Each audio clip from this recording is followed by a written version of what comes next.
Canal de lumière, le podcast qui démystifie la médiumnité à l'aide d'interviews avec des intervenants qui gravitent dans les domaines du channeling et du travail de lumière. Bonne écoute! Alors, bonjour à vous. Aujourd'hui, on rencontre pour ce premier podcast Stéphane Aubry, qui est lithothérapeute et aussi formateur en lithothérapie. Mais c'est quoi la lithothérapie? Qu'est-ce que ça fait, ça, la lithothérapie? On va parler de ça avec Stéphane. Alors, Stéphane, qu'est-ce que c'est la lithothérapie comme telle et à quoi ça sert? Bien, premièrement, la lithothérapie, c'est l'art d'utiliser les pierres et les cristaux pour utiliser leur niveau vibratoire, en fait, pour nous aider, pour nous diriger, pour ouvrir les portes qu'on va avoir besoin d'utiliser lorsqu'on veut faire soit de la canalisation, soit un soin personnel, soit un alignement, soit un nettoyage. Donc, la lithothérapie, je dis souvent, c'est l'art de soigner avec les pierres et les cristaux. Super. Puis comment ça t'est venu, ça, cet attrait-là pour les cristaux dans ta vie? C'est quoi qui a été le déclencheur pour ça? Bon, dès mon plus jeune âge, les pierres, les roches, j'adorais ça. Et là, quand ça s'est mis à briller ou que j'ai rencontré une boutique plus ésotérique, on appelait ça les boutiques ésotériques dans le temps, j'ai fait comme « Oh wow! » Je m'achetais des roches. Ah oui, c'est ça. On appelait ça des roches avant de bien comprendre. Et puis, de fil en aiguille, ben, j'ai jamais été capable de me dégager de ça. Fait que j'ai fait des recherches, des études, plusieurs livres aussi qui m'ont apporté à peaufiner cet art-là qui est la lithothérapie, toute la magnifique magie des pierres et des cristaux. C'est super intéressant. Puis toi, est-ce que tu te considères comme quelqu'un qui aurait des capacités sensorielles, disons, un petit peu plus poussées? Est-ce que tu sentais des choses dans les cristaux? Comment ça s'est passé, cet échange-là, au début, quand tu as senti que tu pouvais faire quelque chose avec ça? Qu'est-ce qui a été le déclencheur sensitif? C'est sûr que sans le savoir, un peu, l'intuition m'avait apporté vers le choix de certaines pierres. Qui, maintenant, je sais que ces pierres-là, je les ai depuis que j'ai 16-17 ans, donc à l'adolescence, au secondaire, et ils m'ont accompagné dans mes études. Sans vraiment le savoir, après, je peux décortiquer qu'est-ce que, mettons, la fluorite va faire, puis elle va vraiment organiser notre mental, structurer nos pensées. Et c'est une pierre qui m'a accompagné énormément, très longtemps. Je l'ai encore d'ailleurs. Je ne l'ai malheureusement pas sortie. Elle a passé plusieurs années avec moi. Plusieurs années de laveuse sécheuse aussi et de maltraitance. OK. Mais c'est vraiment une pierre significative pour moi. Puis je fais souvent le lien avec elle qui m'a choisi à ce moment-là de ma vie où j'en avais le plus besoin. Mais est-ce que tu le savais, excuse-moi, est-ce que tu le savais qu'à ce moment-là, ça dégageait quelque chose qui peut avoir une influence sur justement cette confiance en toi et cette concentration-là, ou tu l'as appris comme en dealant avec cette pierre-là? Est-ce que tu as fait des recherches? Comment ça s'est passé? Oui, c'est plus après. OK. Je n'avais acheté quelques-unes, puis souvent c'était la même que je prenais. Puis, fait que oui, ça a été au fur et à mesure. Puis, dans mon adolescence aussi, j'ai rencontré un centre de méditation qui était dans le bout de Mont-Laurier, qui était un centre énergétique au départ. Puis, par cette voie-là, par ces intermédiaires-là, ben, j'ai appris beaucoup. J'ai fait beaucoup de recherches et d'évolutions avec ça. C'est eux qui m'ont appris la base de méditation, puis la canalisation aussi, le faire le fait même. OK. Comment on peut savoir qu'une pierre, ou un cristaux peut être pour nous? Est-ce qu'on y va vraiment au feeling ou on peut se fier vraiment au descriptif de ces cristaux-là? Il y a plusieurs façons de choisir une pierre ou un cristal. Je dis beaucoup pierre et cristal là, parce que, bon, pour appeler un cristaux, il faut qu'il y ait un système cristallin à l'intérieur. C'est un petit peu plus chimique, un petit peu plus. Puis on appelle pierre ce qui n'a pas vraiment de système cristallin. Il y a certaines pierres qui vont être aussi bénéfiques ou aussi intéressantes par leur composition chimique que les cristaux. Mais ça n'a pas vraiment d'importance pour l'énergie qui s'en dégage. C'est plus une compréhension technique un petit peu des pierres et des cristaux. Effectivement, il y a plusieurs façons de choisir des pierres. J'ai pas je ne crois pas qu'une pierre peut être mauvaise pour une personne ou meilleure pour une personne. C'est juste qu'à un moment donné, les pierres vont avoir un travail à faire qui peut être bénéfique au moment où on va l'apprendre, cette pierre-là. Et c'est pas parce qu'elle n'était pas nécessairement la meilleure pierre du moment qu'elle n'est pas bonne. Une mauvaise pierre, je crois que ça n'existe pas. On va avoir une facilité avec certaines pierres, on va avoir une connexion plus facile avec certaines pierres plus que d'autres. Mais encore là, je dis que c'est comme rencontrer quelqu'un, ça prend un moment avant d'apprivoiser certaines personnes. Des fois, ça se fait tout de suite, tu fais « Oh my God, cette personne-là, j'ai vu dans ma vie ». Puis d'autres fois, tu dis « Ben ouais, cette personne-là, va peut-être falloir que je l'apprenne à la connaître avant de l'apprécier peut-être ». Fait que c'est ce volet-là que je trouve intéressant. Fait qu'une pierre n'est pas nécessairement bonne ou pas bonne, c'est juste qu'elle peut être meilleure ou plus facile pour la personne qui va l'avoir. Puis C'est je très fais souvent le intéressant qu'est-ce que parallèle. tu apportes, excuse-moi, c'est très intéressant ce que tu apportes au niveau de la composition de la pierre, parce que je vois que tu as un côté un peu cartésien, tu connais les principes chimiques de la pierre, la composition, mais tu as aussi le côté énergétique. Donc, toi, tu penses que il peut y avoir quelque chose par rapport à sa composition qui va avoir une influence sur l'énergie. Toi, pour toi, c'est relié ensemble, ça, ces deux aspects-là. Oui, totalement. Un des principaux, mettons, minéraux qui va être dans la composition de la plupart des pierres, c'est le silicium. On connaît un peu le silicium, notre corps en a à l'intérieur, la Terre est principalement fait de silicium, le sable et tout. Donc, le silicium en soi a une connexion, a une vibration qui va être très intéressante au niveau énergétique. Puis là, ben, je parle d'un comme ça rapidement, mais il va en avoir plein. On connaît le cuivre aussi qui va faire partie des fois de certains minéraux qui vont être, il y en a quelques pierres que je vais vous en parler un peu plus tard avec qui ont du cuivre à l'intérieur, qui est un des meilleurs conducteurs énergétiques, le cuivre. Autant dans nos fils électriques que énergétiquement parlant aussi. Ah, c'est très intéressant. Oui, c'est ça. Je pense que la meilleure approche lithothérapeutique qu'on peut avoir, c'est une compréhension sommaire ou importante de la composition chimique, mais aussi intuitive. C'est de mélanger, quand on peut mélanger ces deux ingrédients-là, je trouve que là, on est à notre plein potentiel pour utiliser les pierres et les cristaux. Parfait. Donc, avant que j'intervienne, tu voulais faire un parallèle aussi avec quelque chose. Donc, je te laisse aller là-dessus, Stéphane. Je t'ai un petit peu coupé. Donc, j'ai peut-être perdu. J'ai peut-être perdu le fil. que je m'en allais. OK, bien, c'est pas grave, on y reviendra sinon tantôt si ça revient. Si c'est important, on va le savoir. Donc, si on passe plus à l'aspect médiumnité, puisque c'est un podcast sur la médiumnité, avant le podcast, bien sûr, on s'est préparé un peu, on s'est demandé quels seraient des cristaux pour différents types d'aide au niveau de la médiumnité, la canalisation et tout ça. Et tu voulais me parler de certains cristaux que tu avais spécifiquement trouvés pour aider les gens qui sont dans le travail de lumière ou dans la canalisation médiumnique. Alors, je te laisse aller là-dessus, Stéphane.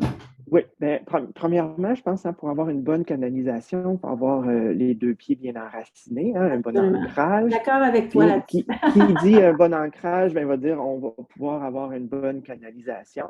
Fait que souvent, c'est plate, là, les gens vont être attirés beaucoup vers les cristaux très, très subtils ou très puissants ou très. Mais le mauvais enracinement va faire qu'on ne communiquera pas bien ou on ne sera pas adéquatement en canalisation.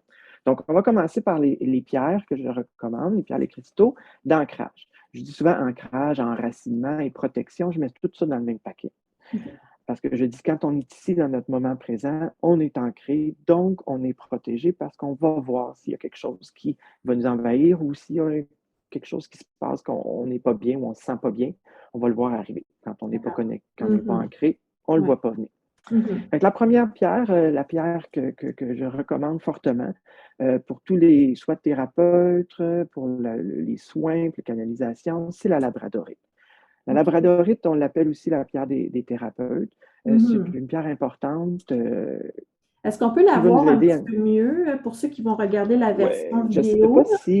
Je ne sais pas si avec la lumière, on va voir ces beaux reflets. Il y a comme des aurores boréales. J'en ai d'ailleurs une chez moi ici. Oui, c'est ça. C'est la labradorite qui vient... je me souviens quand je l'ai achetée, parce qu'on se connaît déjà un petit peu, Stéphane, tu m'avais dit, parce qu'elle avait cassé, elle était cassée.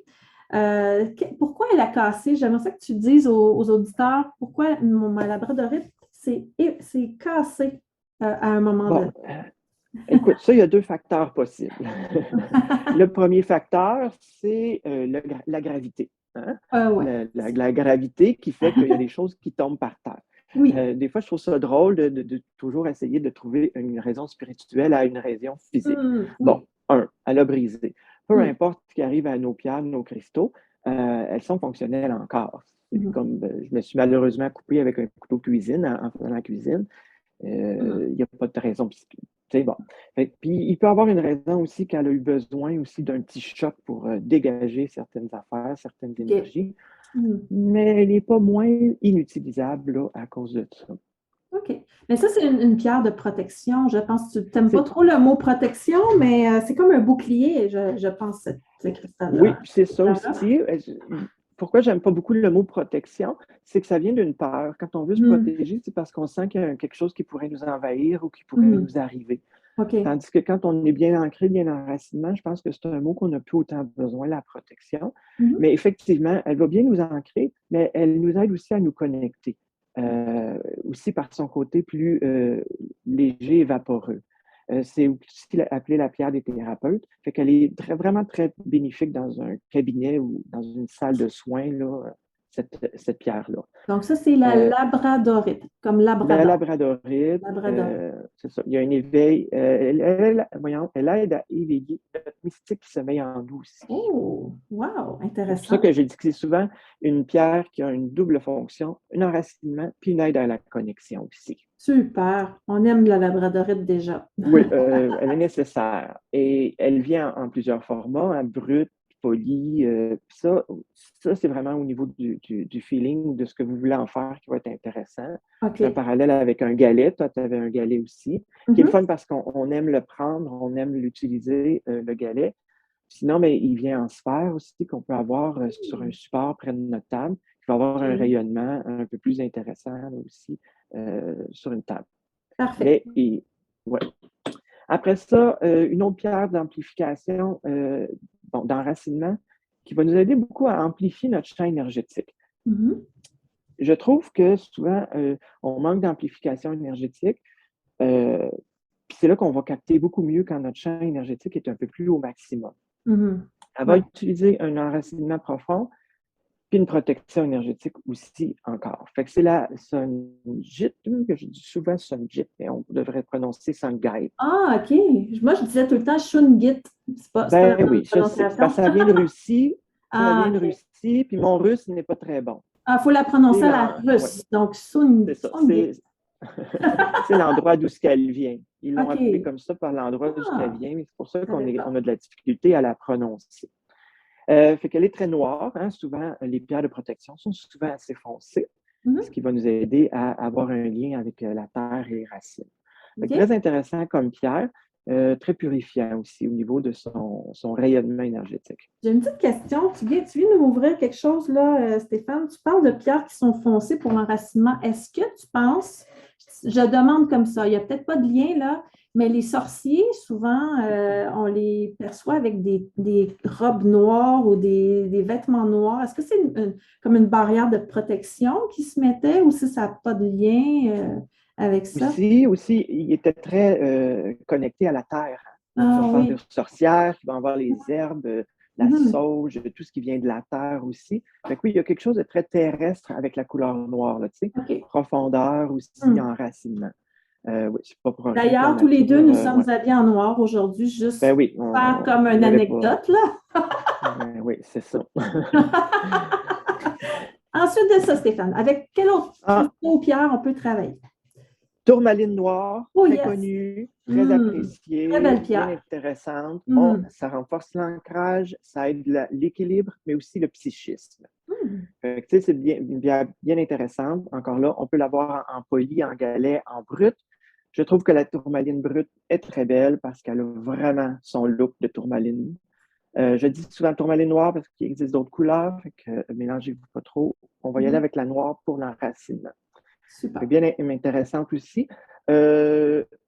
Moins facile à avoir des choses sculptées parce qu'elle est très, très friable. Donc, des fois, en sphère, elle ne sera pas aussi jolie. Fait que ouais, c'est ça. Ouais, c'est une pierre qui a comme des strates, là. Elle est faite vraiment comme... Oui, beaucoup. C'est comme ça qu'elle se forme, qu'elle pousse à cause de son fer, probablement aussi. Elle peut rouiller si on la met dans l'eau ou des choses comme ça. Fait qu'il faut faire attention un peu. Mais bon, ça, c'est un autre course. Oui, c'est ça. L'entretien, ça va être quelque chose d'autre. Mais là, pour l'instant, je pense que c'est un autre volet. Sur les principes actifs de la pierre. Puis pour l'entretien, il y a toujours possibilité de se référer à la personne qui va vous vendre le cristaux ou la pierre. Là, ils vont bien vous expliquer ça. Oui, aussi.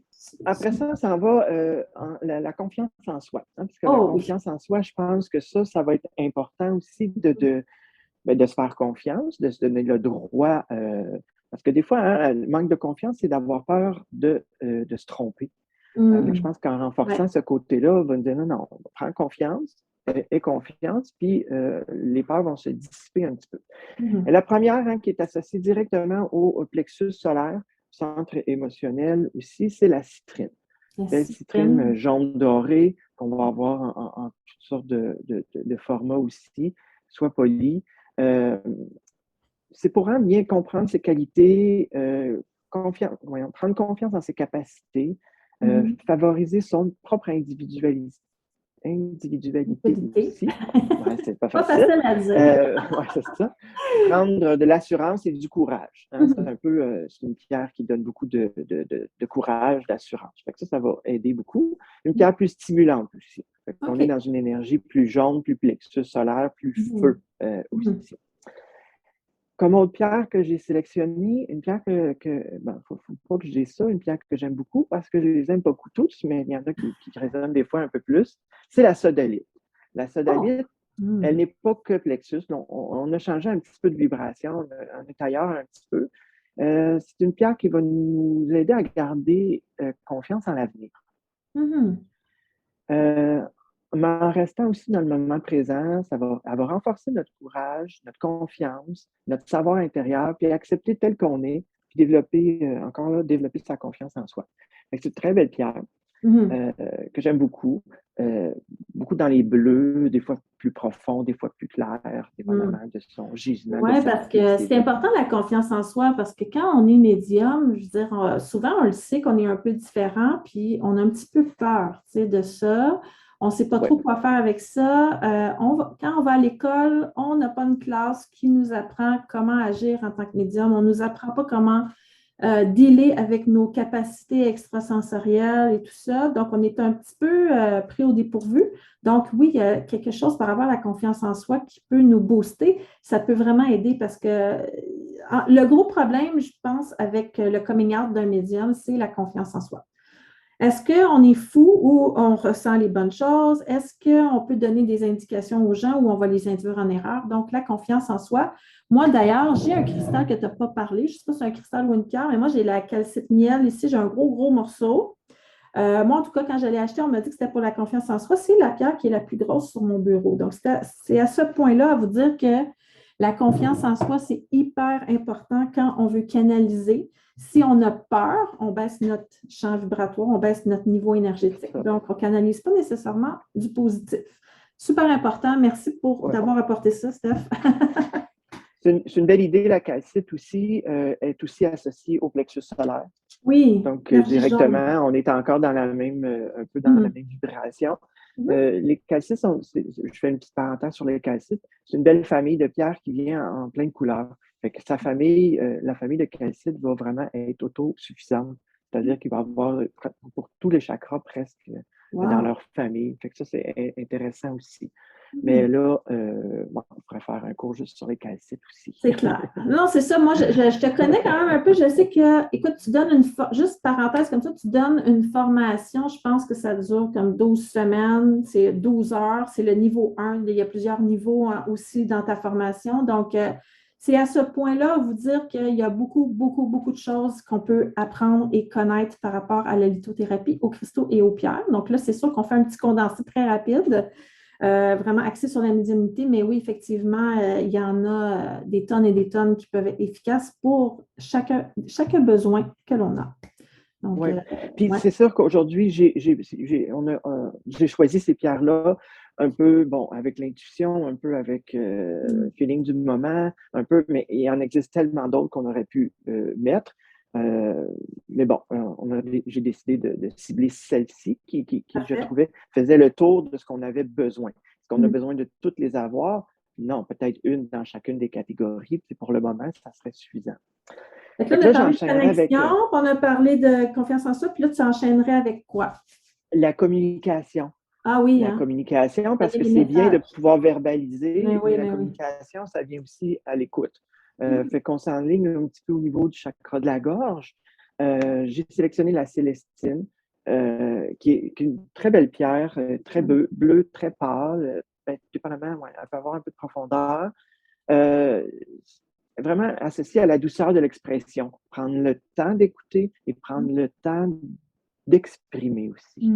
Fait que ça, des fois, hein, quand on parle vite, on dit des choses qu'on n'aurait pas dû dire. Quand on parle plus lentement, on est un peu plus sensible à ce qu'on va dire. Fait que ça, c'est intéressant aussi pour la célestine. Puis, c'est une belle pierre aussi pour le travail sur soi ou sur notre communication. La célestine. Et oui, célestine. Ensuite, j'ai sélectionné la topaze bleue. J'aime beaucoup les topazes en général. La bleue, bon, ils ne viennent pas dans des gros formats. C'est assez difficile d'en avoir des gros formats. Mais une très belle pierre aussi, qui va nous aider à apprendre à s'exprimer directement, mais en douceur. Okay. Son côté transparent va amener aussi de la transparence et de la clarté dans nos communications. J'aime ça. De dire, j'éclaircis ce que je veux dire, ou ce que je vais dire, ou comment je vais le dire. Donc, célestine, topaze bleue, on met ça dans notre bureau ou sur soi, puis là, on va aider la communication. Oui, c'est ça. Bien intéressant pour ça. Après ça, c'est sûr qu'ils ne font pas que s'associer à la gorge nécessairement, hein, parce que nos chakras, ils sont multiples couches. Ils peuvent s'entremêler. Il n'y en a pas un qui coupe quand l'autre commence. C'est vraiment un petit peu vibratoirement là, assez difficile à cibler.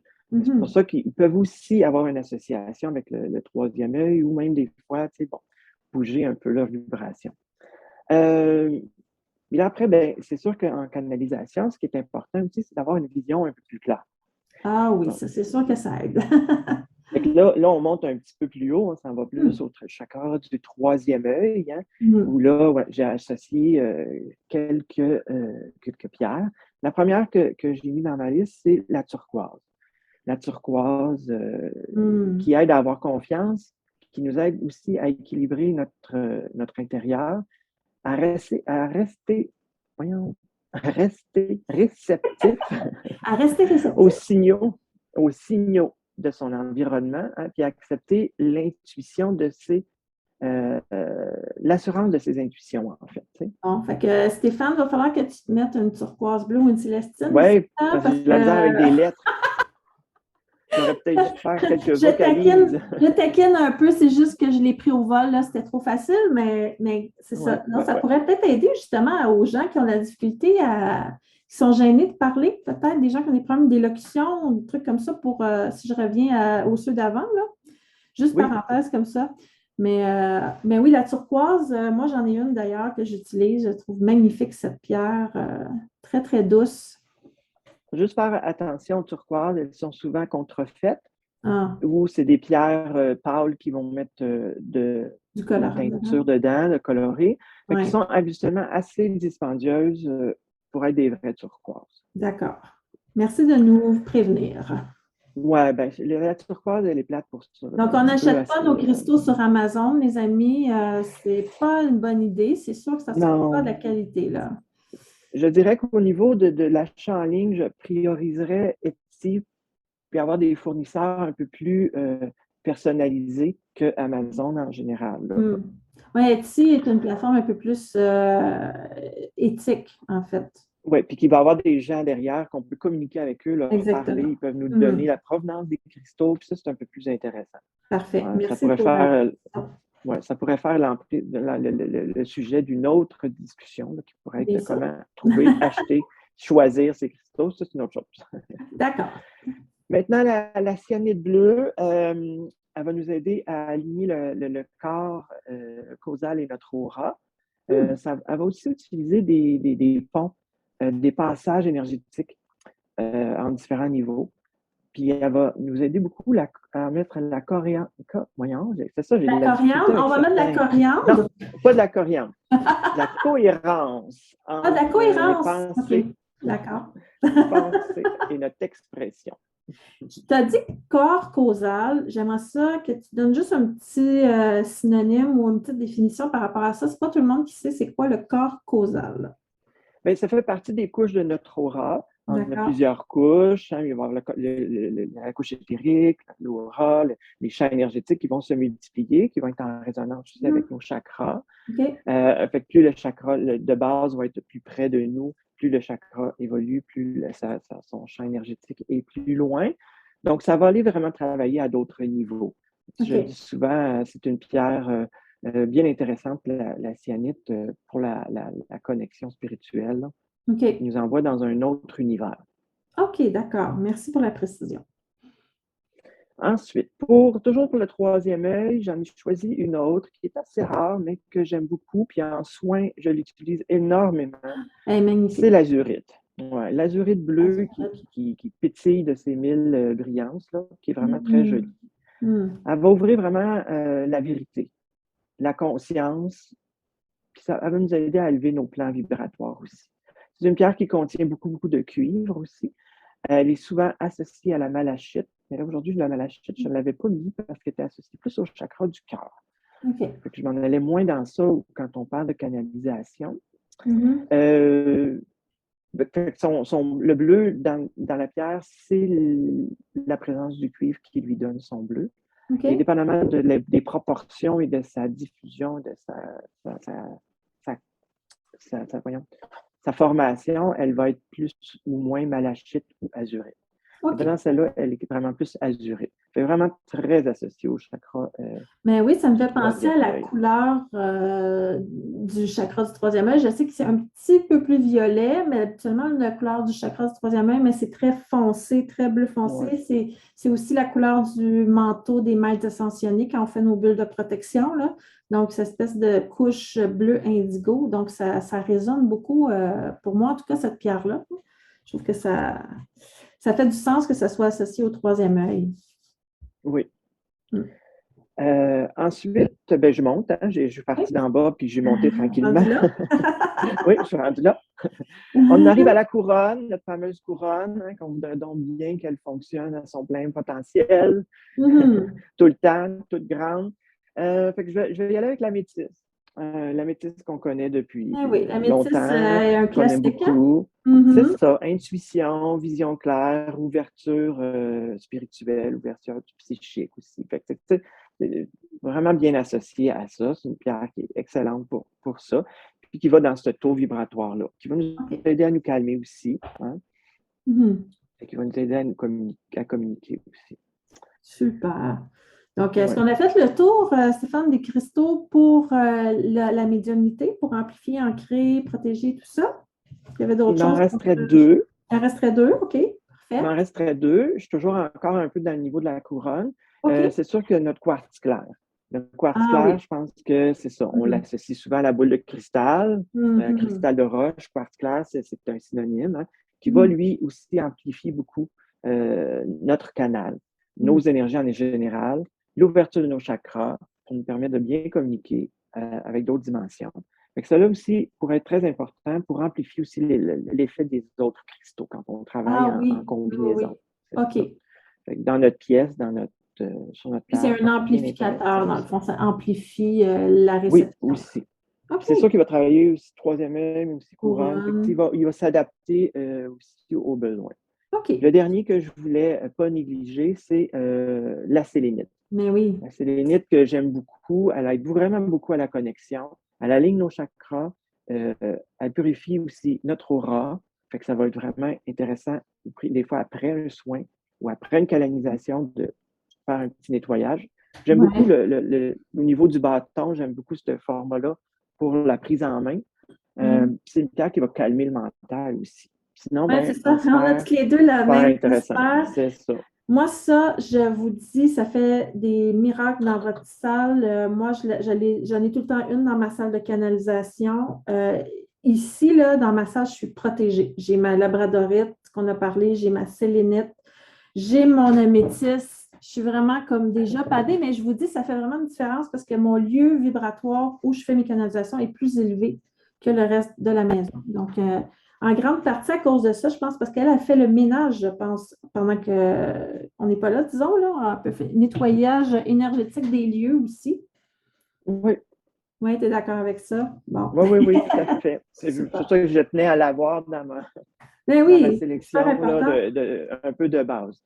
Et après ça, si je pouvais finir avec toutes Mhm. les pierres, les cristaux, c'est sûr qu'il y a un petit nettoyage régulier à avoir à faire, comme un nettoyage énergétique de notre lieu, Mhm. c'est la même chose.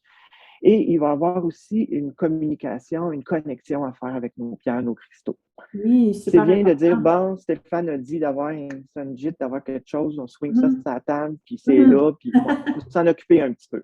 Oui. Faut créer le contact, il faut créer la communication, il faut créer l'effort là, un petit peu de travailler avec nos pierres et nos On peut donner de cristaux. l'amour à nos cristaux, dans le fond.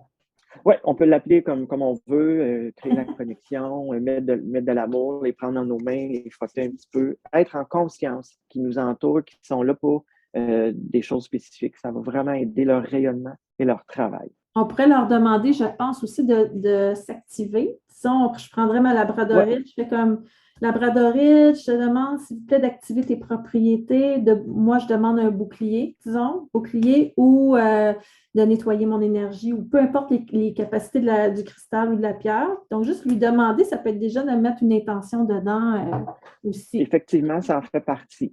Moi, j'aime beaucoup l'idée de la phrase je t'active, je te demande de m'aider pour le meilleur pour moi et pour les autres. Oh, wow, c'est très C'est bien souvent ça. la phrase clé qui fait le petit départ de connexion. Donc, on prend des notes, tout le monde. C'est quoi, je t'aime? C'est quoi? Je t'aime, je t'active ou. Non, je te demande, oui, là, On tu recommence. peux l'aimer aussi. Je t'active, je te demande de m'aider de la meilleure façon pour moi et pour les autres. Je OK. te remercie. On peut rajouter un petit merci, un petit empathique. Je trouve que plus intéressant de laisser l'intelligence cristalline travailler pour nous que de nous diriger où est-ce qu'on voudrait que le cristal travaille avec. Wow. C'était vraiment super intéressant, Stéphane. On en a appris beaucoup aujourd'hui sur les cristaux, les pierres, la différence. Quelques-uns que tu nous as conseillés spécifiquement pour les médiums qui écoutent ce podcast. Je te remercie énormément pour ton temps. On a fait plus longtemps qu'on pensait. C'était tellement Oh, intéressant que on ne pouvait pas couper ça. Je voulais savoir, Stéphane, est-ce que toi, tu fais des soins? Est-ce qu'on peut te trouver à quelque part? Est-ce qu'on peut te contacter si on veut avoir des soins avec toi ou en apprendre davantage sur les cristaux? oui, c'est sûr que j'utilise beaucoup l'intermédiaire du centre alpha oméga à Laval pour donner les soins. Fait que je donne les soins en lithothérapie, puis je donne aussi les formations. Fait qu'il y a OK. plusieurs niveaux, comme tu l'as dit tantôt. Fait que le niveau 1, hein, c'est vraiment une ouverture, une compréhension des pierres et des cristaux en général. OK. Sinon, c'est ça. C'est là qu'on peut me trouver, prendre un rendez-vous ou s'inscrire ou regarder la description de la formation que je vais donner. OK. Moi, je priorise les formations en présentiel, surtout pour la lithothérapie. Je Mhm. trouve que d'avoir le contact physique avec la pierre, de la prendre, de méditer Mhm. avec, désactiver, puis de voir, ça fait une différence C'est ça que je voulais te au demander si niveau tu de faisais en ligne, l'intention. mais c'est vrai qu'en présentiel, c'est de mise avec les cristaux parce il faut les toucher et tout ça. Ouais.